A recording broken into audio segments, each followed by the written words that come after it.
Esimene leid üle pika aja metssigadest. Selle kandi metssjad on ilmselt Aafrika seakatku surnud ja see alumine lõualuu on selle tõestuseks. Metssigade arvukus on Eestis kordades langenud.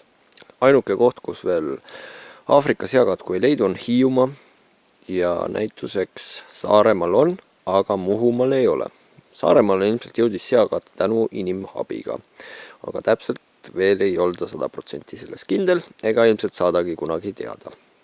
Selle kandi seapopulatsioon on ilmselgelt hääbunud, kuna see metssigadest jälgi on lausa võimatu leida. See on esimene tunnusmärk sellest, et siin kunagi metsad üldsegi elutsesid.